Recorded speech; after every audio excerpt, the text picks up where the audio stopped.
आजच्या मुरलीचे सार आहे, गोड मुलांनो, तुम्हाला एक पित्याकडून एक मत मिळत आहे, ज्याला अद्वैत मत असे म्हणतात. याच अद्वैत मताद्वारे तुम्हाला देवता बनायचे आहे. प्रश्न आहे, मनुष्य या भूलभुलैयाच्या खेळामध्ये सर्वात मुख्य कोणती गोष्ट विसरून गेले आहेत? उत्तर, आमचे घर कुठे आहे त्याचा रस्ता या खेळामध्ये येऊन विसरून गेले आहेत. घरी कधी जायचे आहे आणि कसे जायचे आहे हेच माहीत नाही. आता बाबा आले आहेत तुम्हा सर्वांना सोबत घेऊन जाण्यासाठी. आवाजाच्या पलीकडे गोड घरामध्ये जाण्यासाठी तुम्ही आता पुरुषार्थ करत आहात. गीत आहे, रात के राही थकमत जाना. ओम शांती. नाटकानुसार गीताचा अर्थ दुसऱ्या कोणाला समजू शकणार नाही. मनुष्यांनी काही काही गीते अशी बनवली आहेत जी तुम्हाला मदत करत आहेत. मुलं समजत आहेत, आता आम्हीच देवी देवता बनत आहोत. ज्याप्रमाणे शिक्षण शिकणारे असे म्हणतात, आम्ही डॉक्टर वकील बनत आहोत. तुमच्या बुद्धीमध्ये आहे, आम्ही नव्या दुनियेसाठी देवता बनत आहोत. असा विचार तुमच्याच मनामध्ये येतो. नवी दुनिया अमरलोक सतयुगाला म्हटले जाते. आता तर न सतयुग आहे न देवतांचे राज्य आहे. इथे तर असू शकत नाही. तुम्ही जाणत आहात, हे चक्र फिरून आता आम्ही कलियुगाच्या अंताच्याही अंतामध्ये येऊन पोहोचलो आहे. इतर कोणाच्याही बुद्धीमध्ये चक्र येणार नाही. ते तर सतयुगाला लाख वर्ष झाली असे म्हणतात. तुम्हा मुलांना हा निश्चय आहे, बरोबर 5000 वर्षानंतर हे चक्र फिरत राहते. तिकडे मनुष्यांचे 84 जन्म होतात. हिशोब आहे ना. या देवी देवता धर्माला अद्वैत धर्म असेही म्हटले जाते. अद्वैत शास्त्रही मानले जाते. तेही एकच आहे. बाकी तर अनेक धर्म आहेत, शास्त्रही अनेक आहेत. तुम्ही एक आहात. एकाद्वारे एक मत मिळत आहे. त्याला अद्वैत मत असे म्हटले जाते. ही अद्वैत मत तुम्हाला मिळत आहे. देवी देवता बनण्यासाठी हे शिक्षण आहे ना. म्हणूनच बाबांना ज्ञानाचा सागर नॉलेजफुल असे म्हटले जाते. नव्या दुनियेमध्ये जाण्यासाठी ईश्वर आम्हाला शिकवत आहेत. हे मुलांना समजत आहे. हे विसरायला नको. शाळेमधले विद्यार्थी कधी शिक्षकाला विसरतात का? नाही. ग्रस्त व्यवहारामध्ये राहणारेही जास्त उच्चपद प्राप्त करण्यासाठी शिकतात. तुम्ही सुद्धा आपल्या प्रगतीसाठी ग्रस्त व्यवहारामध्ये राहत असूनही शिकत आहात. हे मनामध्ये असले पाहिजे, आम्ही बेहदच्या पित्याकडून शिकत आहोत. शिवबाबाही पिता आहे आणि प्रजापिता ब्रह्माही पिता आहे. प्रजापिता ब्रह्मा आदिदेव हे नाव प्रसिद्ध आहे. फक्त भूतकाळात होऊन गेले आहेत. ज्याप्रमाणे गांधीजीही भूतकाळात होऊन गेले आहेत. त्यांना बापूजी म्हणतात, परंतु समजत नाहीत. न समजताच बोलतात. हे शिवबाबा खरे खरे आहेत. ब्रह्मा बाबाही खरे खरे आहेत. लौकिक पिताही खरे खरे असतात. बाकी महापौर इत्यादींना तर असेच बापू म्हणतात. ते सर्व आर्टिफिशियल कृत्रिम आहेत. इथे तर खरे आहे. परमात्मा पिता येऊन ब्रह्माद्वारे सर्व आत्म्यांना आपले बनवतात. त्यांची तर अवश्य भरपूर मुलं असतील. सर्वजण शिवबाबांची मुलं आहेत. सर्वजण त्यांची आठवण करतात. तरीही काही जण त्यांना मानत नाहीत, पक्के नास्तिक असतात, जे म्हणतात दुनिया संकल्पापासून बनली आहे. तुम्हाला आता बाबा सांगत आहेत, आम्ही शिकत आहोत, हे बुद्धीमध्ये लक्षात ठेवा. शिकवणारे शिवबाबा आहेत. हे रात्रंदिवस आठवणीमध्ये राहायला पाहिजे. हीच गोष्ट माया सतत विसरायला लावते, म्हणून आठवणीत ठेवावी लागते. पिता, शिक्षक, गुरु तिघांनाही विसरून जातात. एकच आहे तरीही विसरून जातात. इथे रावणासोबत लढाई आहे. बाबा म्हणतात, हे आत्म्यांनो, तुम्ही सतोप्रधान होते, आता तमोप्रधान बनले आहात. आत्मा जेव्हा शांतीधाममध्ये होती तेव्हा पवित्र होती. पवित्र असल्याशिवाय कोणतीही आत्मा वरती राहू शकत नाही. म्हणून सर्व आत्मे पतित पावन बाबांना बोलावत राहतात. जेव्हा सर्वजण पतित तमोप्रधान बनतात तेव्हा बाबा येऊन म्हणतात, मी तुम्हाला सतोप्रधान बनवतो. तुम्ही जेव्हा शांतीधाममध्ये होते तेव्हा सर्व पवित्र होते. तिथे कोणतीही अपवित्र आत्मा राहू शकत नाही. सर्वांना सजा भोगून पवित्र अवश्य बनायची आहे. पवित्र बनल्याशिवाय कोणीही परत जाऊ शकत नाही. कोणी असे म्हणतात, ब्रह्ममध्ये लीन झाला, आमका ज्योत ज्योतीमध्ये समावला. ही सर्व भक्ती मार्गाची अनेक मत आहेत. तुमची अद्वैत मत आहे. मनुष्यापासून देवता तर एक बाबाच बनवू शकतात. कल्प कल्प बाबा शिकवण्यासाठी येतात. त्यांचे कार्य हुबेहूब कल्पापूर्वीप्रमाणेच चालते. हे अनादी बनलेले नाटक आहे. सृष्टीचे चक्र फिरत राहते. सतयुग, त्रेता, द्वापर, कलियुग, नंतर आहे हे संगमयुग. देवता, इस्लाम, बौद्ध, ख्रिश्चन हे मुख्य धर्म आहेत, अर्थात ज्यांच्यामध्ये राजाई चालते. ब्राह्मणांची राजाई नसते, कौरवांचीही राजाई नसते. आता तुम्हा मुलांना सतत बेहदच्या बाबांची आठवण करायची आहे. तुम्ही ब्राह्मणांनाही समजावून सांगू शकता. बाबांनी अनेक वेळा समजावले आहे. प्रथम ब्राह्मण चोटी शेंडी आहे. ब्रह्माची मुख्य वंशावली प्रथम तुम्ही आहात, हे तुम्ही जाणत आहात. नंतर भक्ती मार्गामध्ये आम्हीच पूज्यपासून पुजारी बनतो. नंतर आता आम्ही पूज्य बनत आहोत. ते ब्राह्मण गृहस्थी असतात, न की संन्यासी. संन्यासी हटयोगी आहेत. घरदार सोडणे हट आहे ना. हटयोगी सुद्धा अनेक प्रकारचा योग शिकवतात. जयपूरमध्ये हटयोगींचे सुद्धा संग्रहालय आहे. राजयोगाचे चित्र नाहीत. राजयोगाचे चित्र इथे दिलवाडामध्ये आहेत. यांचे संग्रहालय तर नाही. हटयोगाचे किती संग्रहालय आहेत. राजयोगाचे मंदिर इथे भारतामध्येच आहे. हे चैतन्य आहे. तुम्ही इथे चैतन्यामध्ये बसले आहात. मनुष्यांना स्वर्ग कुठे आहे हे काहीच माहीत नाही.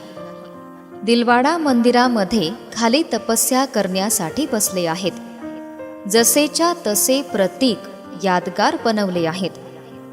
अवश्य स्वर्ग वरती दाखवायला पाहिजे.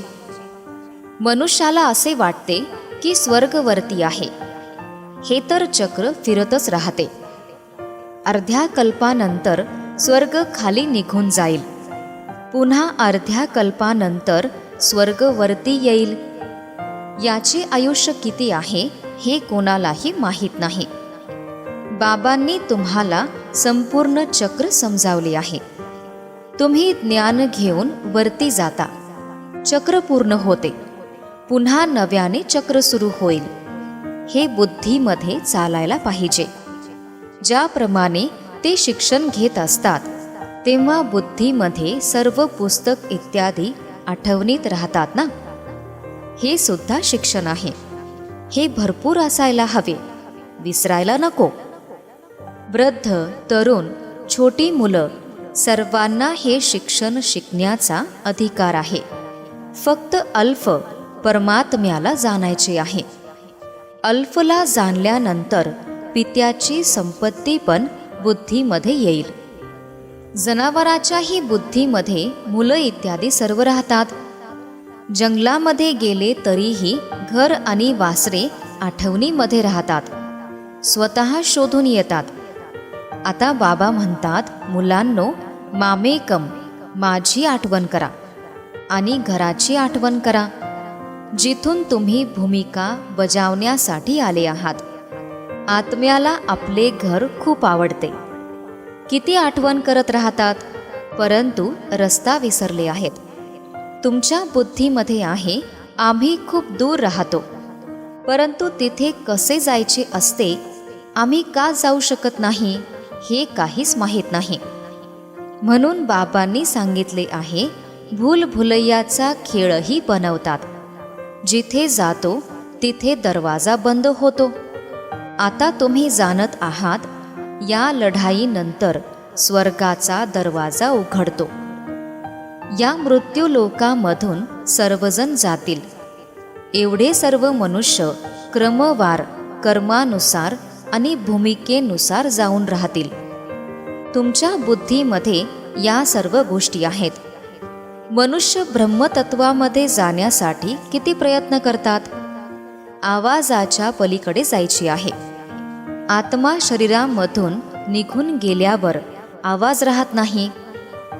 मुलं जाणतात, ते तर आमचे गोड घर आहे. देवतांची आहे गोड राजधानी, अद्वैत राजधानी. बाबा येऊन राजयोग शिकवतात, सर्व ज्ञान समजावतात, ज्याचे नंतर भक्ती मार्गामध्ये शास्त्र इत्यादी बसून बनवले आहेत. आता तुम्हाला ते शास्त्र इत्यादी वाचण्याची गरज नाही. त्या शाळेमध्ये वृद्ध महिला इत्यादी शिकू शकत नाहीत. इथे तर सर्वजण शिकतात. तुम्ही मुलं अमरलोकमध्ये देवता बनतात. तिथे ज्यामुळे कोणाची ग्लानी निंदा होईल अशा प्रकारचे शब्द बोलले जात नाहीत.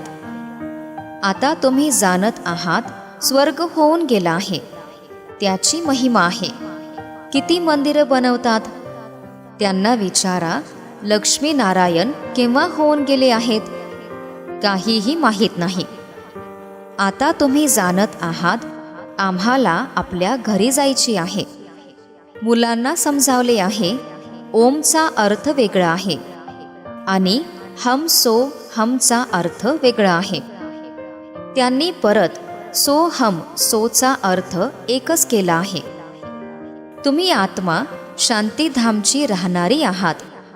नंतर अभिनय करण्यासाठी येता. देवता, क्षत्रिय, वैश्य, शूद्र बनता. ओम म्हणजे मी आत्मा. किती फरक आहे. ते लोक दोघांना एकच आहे असे म्हणतात. या बुद्धीने समजण्याच्या गोष्टी आहेत. ज्यांना पूर्णपणे समजलेले नाही असे लोक झोपत राहतात. कमाईमध्ये कधीही झोप येत नाही. ती कमाई तर अल्पकाळासाठी आहे. इथे तर अर्ध्या कल्पासाठी आहे. परंतु बुद्धी दुसरीकडे भटकल्यानंतर थकून जातात, आळस देत राहतात. तुम्हाला डोळे बंद करून बसायचे नाही. तुम्ही तर जाणता, आत्मा अविनाशी आहे, शरीर विनाशी आहे. कलियुगी नरकवासी मनुष्यांच्या पाहण्यामध्ये आणि तुमच्या पाहण्यामध्ये रात्रंदिवसाचा फरक आहे. मी आत्मा बाबांच्या द्वारे शिकत आहे. हे कोणालाही माहीत नाही. ज्ञानसागर परमपिता परमात्मा येऊन शिकवत आहेत. मी आत्मा ऐकत आहे. स्वतःला आत्मा समजून बाबांची आठवण केल्याने विकर्म विनाश होतील. तुमची बुद्धी वरती निघून जाईल. शिवबाबा आम्हाला ज्ञान सांगत आहेत. यासाठी खूप शुद्ध बुद्धी असायला हवी. बुद्धी शुद्ध बनवण्यासाठी बाबा युक्ती सांगत आहेत. स्वतःला आत्मा समजल्याने बाबांची आठवण अवश्य येईल. स्वतःला आत्मा यासाठीच समजायचे आहे. बाबांची आठवण येईल, संबंध राहील. जो संपूर्ण कल्प तुटलेला आहे तिथे तर प्रारब्ध आहे. सुखच सुख आहे, दुःखाची गोष्ट नाही. त्याला स्वर्ग म्हणतात. स्वर्गाची रचना करणारा पिता स्वर्गाचे मालक बनवत आहे. अशा पित्यालाही किती विसरून जातात. बाबा येऊन मुलांना दत्तक घेतात. मारवाडी लोक खूप दत्तक घेतात, तर त्यांना खुशी होते ना. मी सावकाराच्या गोदमध्ये आलो आहे. सावकाराचा मुलगा गरिबाजवळ कधीच जाणार नाही. ही प्रजापिता ब्रह्माची मुलं आहेत, तर अवश्य मुखवंशावली असतील ना. तुम्ही ब्राह्मण मुखवंशावली आहात, ते आहेत कुखवंशावली. हा फरक तुम्ही जाणू शकता. तुम्ही जेव्हा समजावून सांगाल तेव्हा मुखवंशावली बनतील. हे दत्तक घेणे आहे. पत्नीला समजतात माझी पत्नी. आता पत्नी कुखवंशावली आहे का मुखवंशावली? पत्नी मुखवंशावली आहे. नंतर जेव्हा मुलं होतात ती आहेत कुखवंशावली. बाबा म्हणतात ही सर्व मुखवंशावली मुलं आहेत. माझ्या सांगण्याने हे माझे बनले आहेत ना. माझी मुलं आहेत असे म्हटल्यानंतर नशा चढतो. तर ही सर्व मुखवंशावली आहेत. आत्मे थोडीच मुखवंशावली आहेत. आत्मा तर अनादी अविनाशी आहे. तुम्ही जाणत आहात ही मनुष्य सृष्टी कशा प्रकारे बदलत आहे.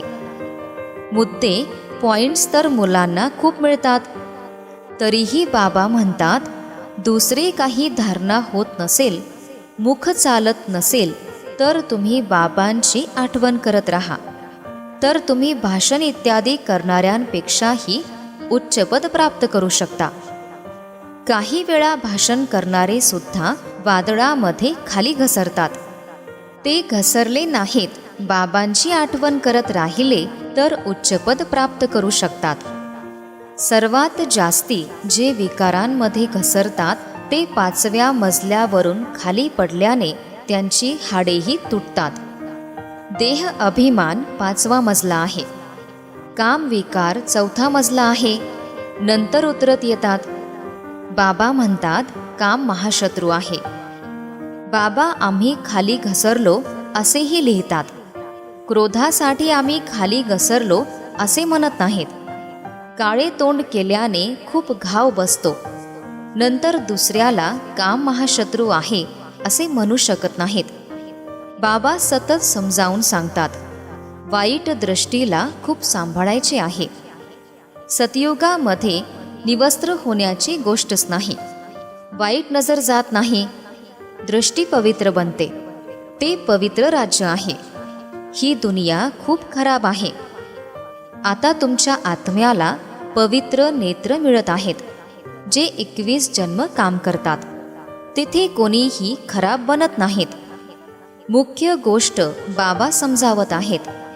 बाबांची आठवण करा आणि 84च्या चक्राची आठवण करा. हे सुद्धा आश्चर्य आहे. जे श्री नारायण आहेत तेच अंतामध्ये येऊन भाग्यशाली रथ बनतात. ब्रह्मासो विष्णू, विष्णूसो ब्रह्मा हा 84 जन्मांचा इतिहास बुद्धीमध्ये ठेवायचा आहे. अच्छा, गोड गोड फार फार वर्षानंतर भेटलेल्या मुलांप्रती मात पिता बाप दादांची प्रेमपूर्ण आठवण आणि सुप्रभात. आत्मिक पित्याचा आत्मिक मुलांना नमस्ते. धारणेसाठी मुख्य सारांश आहे. पहिला सारांश, बाबांच्या आठवणीने बुद्धीला शुद्ध बनवायची आहे. बुद्धी शिक्षणाने सदैव भरपूर राहावी. पिता आणि घर सदैव आठवणीत ठेवायचे आहे आणि दुसऱ्यांना आठवण करून द्यायची आहे. दुसरा सारांश, या अंतिम जन्मामध्ये खराब दृष्टीला समाप्त करून पवित्र दृष्टी बनवायची आहे. वाईट दृष्टी जायला नको. यासाठी स्वतःला खूप सांभाळायचे आहे. वरदान आहे, आठवण आणि सेवेच्या संतुलनाद्वारे चढत्या कलेचा अनुभव करणारे राज्य अधिकारी भव. आठवण आणि सेवेचे संतुलन असेल तर प्रत्येक पावलामध्ये चढत्या कलेचा अनुभव करत राहाल. प्रत्येक संकल्पामध्ये सेवा असेल तर व्यर्थपासून दूर राहाल. सेवा जीवनाचे एक अंग बनायला हवे. ज्याप्रमाणे शरीरामध्ये सर्व अंग आवश्यक आहेत, त्याप्रमाणे ब्राह्मण जीवनाचे विशेष अंग सेवा आहे. जास्त सेवेचा चान्स मिळणे, स्थान मिळणे, सोबत मिळणे ही सुद्धा भाग्याची निशाणी आहे. अशा प्रकारे सेवेची सुवर्ण संधी घेणारे राज्य अधिकारी बनतात. सुविचार आहे, परमात्म प्रेमाच्या पालनेचे स्वरूप आहे सहज योगी जीवन. ओम शांती.